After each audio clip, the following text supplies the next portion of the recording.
This video is sponsored by Buymote e-shopping. இந்த shopping ஆப்பில் உங்களுக்கு தேவையான டெய்லி யூஸ் பண்ணுற பொருள் உங்கள் லோக்கல் ஸ்டோரில் விட இங்கே கொஞ்சம் கம்மியாகவே கிடைக்கும் குறைஞ்ச ப்ரைஸில் வாங்கிக்கலாம். இதில் வந்து டவுன்லோட் பண்ணிக்கோங்க. இந்த ஆப்பை டவுன்லோட் பண்ணிவிட்டு இதில் போய் பர்ச்சேஸ் பண்ணிக்கோங்க. இதில் வெளியில் நம்ம வாங்குறத விட இங்கே ரேட் கம்மியாகவே கிடைக்கிது. இது லிங்க் வந்து டிஸ்கிரிப்ஷனில் கொடுக்குறேன், பார்த்து செக் பண்ணிவிட்டு எல்லோரும் டவுன்லோட் பண்ணிக்கோங்க. நமக்கு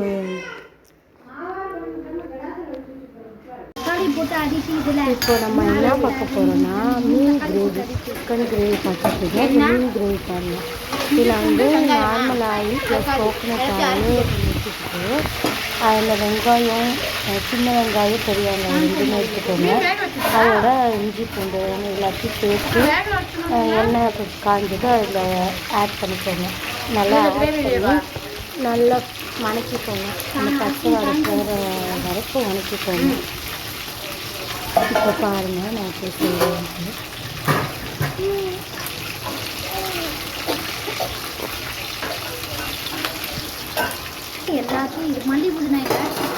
நான் வந்து கொஞ்சம் நல்லா வணக்கி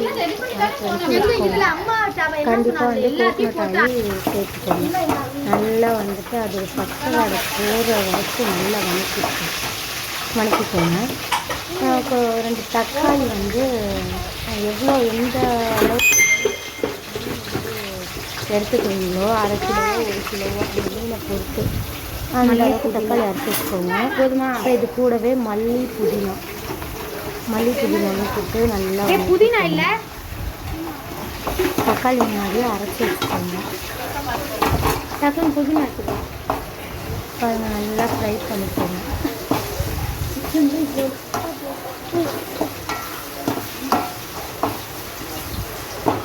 வந்து அரை தக்காளி தக்காளி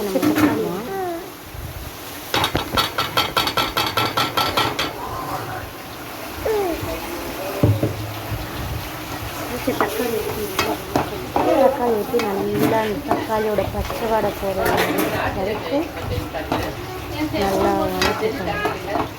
பச்சை ஸ்மெல் போகணும், அந்த அளவுக்கு கொஞ்சம் நல்லா வணக்கிக்கோங்க. எண்ணெய் திறந்து பிரிஞ்சு வர அளவுக்கு தயிர் கூட வந்து கொஞ்சம் தயிர் ஆட் பண்ணிக்கோங்க. தயிர் வந்து கட்டி இல்லாமல் நல்லா கலவி விட்டுக்கோங்க.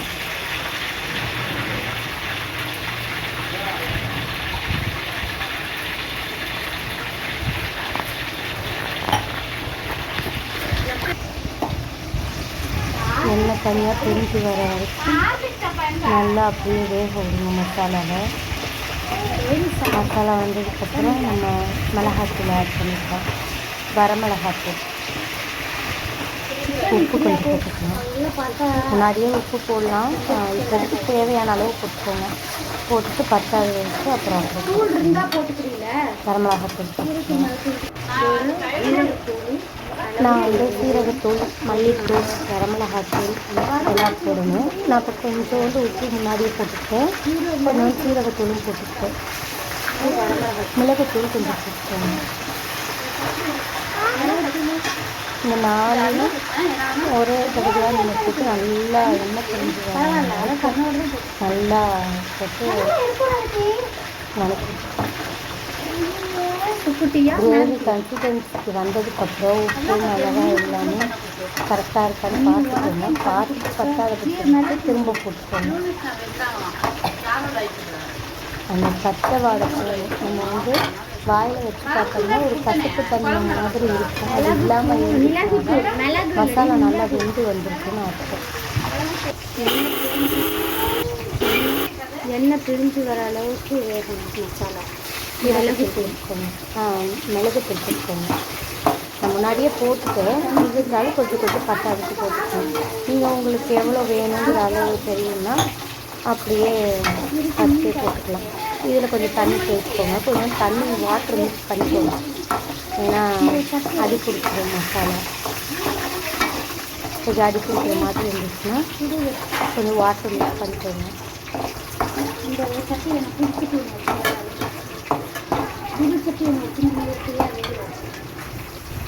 கொஞ்சோண்டு தண்ணி ஊற்றிக்கலாம்.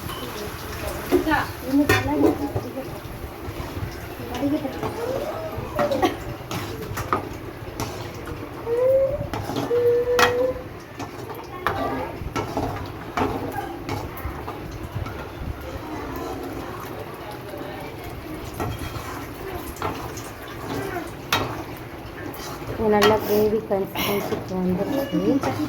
எண்ணெய் பிரிஞ்சு வரட்டும். எண்ணெய் பிரிஞ்சு வந்ததுக்கப்புறம் நீங்கள் உப்பு உரப்பு எல்லாம் போடணும். அப்படிங்கிற அளவு நமக்கு வேணுங்கிற அளவுக்கு தண்ணி ஊற்றிட்டு பச்சை வாசனை போகிற வரைக்கும் வேக நல்லா கொதி நல்லா ஓரத்துலலாம் எண்ணெய் பிரிஞ்சு வந்துருச்சு. மசாலா இந்த ஸ்டேஜில் நம்ம மீன் ஆட் பண்ணிக்கலாம். ஸ்டார்டிங்லேயே பண்ணணும்.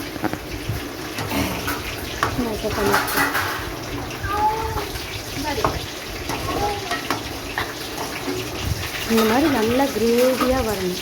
அப்போ தான் உங்களுக்கு இந்த ஸ்டேஜில் மசாலாவும் நல்லா வெந்திருக்கும். ஏன்னா நம்ம மீன் போட்டு கொஞ்சம் நேரத்தில் 2 பரட்டி எடுத்தோம்னா மீன் நல்லா வெந்துடும்.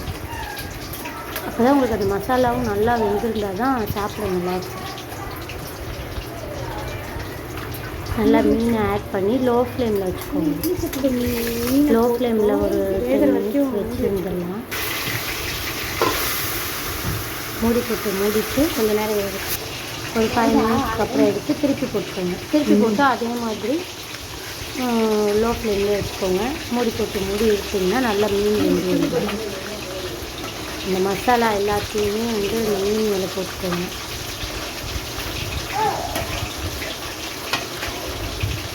இந்த மசாலா எல்லாமே மீனுக்குள்ளே படுது. நல்லா டேஸ்ட்டாக இருக்கும். இது மாதிரி ஒரு தடவை ட்ரை பண்ணி பாருங்கள். எல்லாம் மீன் குழம்பு மீன் வறுவல் தான் வச்சுருக்கீங்க. மீன் கிரேவி யாரும் சாப்பிட்ருக்க மாட்டீங்க. இந்த மீன் கிரேவி ஒரு டைம் ட்ரை பண்ணி பாருங்கள். ட்ரை பண்ணி பார்த்துட்டு டேஸ்ட் எப்படி இருக்குன்னு கமெண்ட்டில் சொல்லுங்கள். இப்போ பாருங்கள், பேக் சைடு நம்ம திருப்பி போட்டோம். உங்களுக்கு அது பண்ணும்போது தெரியும் மீன் வெந்துருச்சா இல்லையாங்கிறது. உங்களுக்கு அந்த லைவில் தெரியும். நீங்கள் பண்ணிருக்கும்போது அந்த ஸ்டேஜில் நீங்கள் அடுப்பு ஆஃப் பண்ணிக்கலாம்.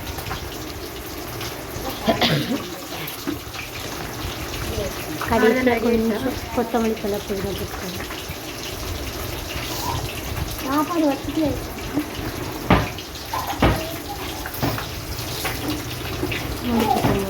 அடுப்பு ரெடி ஆகி